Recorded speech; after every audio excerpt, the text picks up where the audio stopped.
Guys, welcome to our channel. आज हम class 11th के केमिस्ट्री का chapter number 2 structure of the atom का प्रॉब्लम नंबर 2.9 करने जा रहे हैं। लेट रीड द क्वेश्चन के अंदर हमें क्या कहा गया है। The threshold frequency mu naught for a metal is 7 into 10 की power 14 second inverse. Calculate the kinetic energy of an electron emitted when the radiation of the frequency nu 1 into 10 की power 15 second inverse hits the metal. यानी कि इस question के अंदर देखो, इस question के अंदर हमें पहले गिवन क्या क्या है हम वो लिख लेते हैं। हमें क्या गिवन है, थ्रेशोल्ड फ्रीक्वेंसी गिवन है। कितनी गिवन है, 7 into 10 की पावर 14 सेकेंड इनवर्स गिवन है, यानी कि हर्ट्स। ओके, फ्रीक्वेंसी गिवन है 1 into 10 की पावर 15 सेकेंड इनवर्स।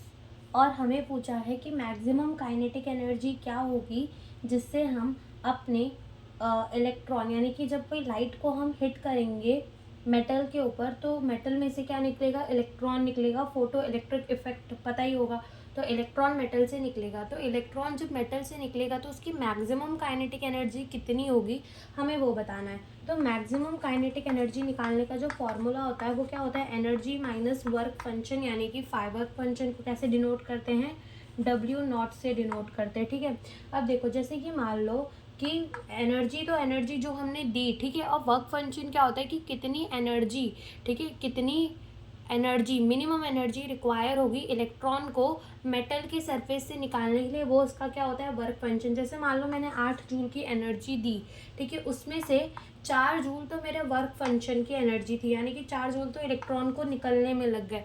तो बचे हुए जो 4 जूल होंगे वही तो हमारे इलेक्ट्रॉन की मैक्सिमम काइनेटिक एनर्जी होगी, है ना। वही तो हमारे इलेक्ट्रॉन की मैक्सिमम काइनेटिक एनर्जी होगी। 8 जूल की दी, 4 जूल तो क्या हो गए, इलेक्ट्रॉन को निकालने में लग गए, तो बचे हुए 4 जूल तो उसकी मैक्सिमम काइनेटिक एनर्जी होगी। तो ऐसे हम क्या निकालते हैं, मैक्सिमम काइनेटिक एनर्जी को निकालते हैं। तो यहाँ पर हमारे एनर्जी का फॉर्मूला कैसे होता है, एच न्यू, और वर्क फंक्शन का एच न्यू नॉट। तो एच यहाँ से कॉमन आ जाएगा, ये फ्रीक्वेंसी हो गई और ये क्या हो गई, थ्रेशोल्ड फ्रीक्वेंसी। अब वैल्यू पुट कर देते हैं, आंसर आ जाएगा। एच क्या है, हमारा प्लैंक कांस्टेंट, जिसकी वैल्यू तो याद ही होगी, कितनी होती है, 6.626 इंटू 10 की पावर -34 जूल सेकेंड। ठीक है, फ्रीक्वेंसी हमें कितनी गिवन है, देखो फ्रीक्वेंसी जो है हमें वो कितनी गिवन है यहाँ पर, 1 इंटू 10 की पावर 15। तो इसको भी हम 15 के अंदर कन्वर्ट कर लेते हैं। ओके, इसे भी हम किसके अंदर कन्वर्ट कर देते हैं, 15 के अंदर। ओके, कैसे ये 15 के अंदर कन्वर्ट होगा, जब राइट जाएंगे तो माइनस होगा, तो हमें लेफ्ट जाना पड़ेगा तो प्लस होगा। तो 0.7 इंटू 10 की पावर कितना हो जाएगा, 15 हर्ट्स हो जाएगा। ओके, तो यहाँ पर वैल्यू पुट कर देते हैं। सबसे पहले फ्रीक्वेंसी की कितनी है, ये है हमारी 1 इंटू 10 की पावर कितना हो जाएगा, 15, और माइनस 0.7 इंटू 10 की पावर कितना हो जाएगा, 15 हो जाएगा। यहाँ से क्या करो, 6.626 इंटू 10 की पावर -34। ओके, और 10 की पावर 15 ले लेते हैं हम कॉमन, बचेगा कितना, 1 माइनस 0.7। ठीक है, अब जब 1 को हम माइनस करेंगे विद 0.7 तो हमारा आंसर कितना आएगा, 0.3। तो इसको मिटाकर डायरेक्टली हम कितना लिख देते हैं, 0.3।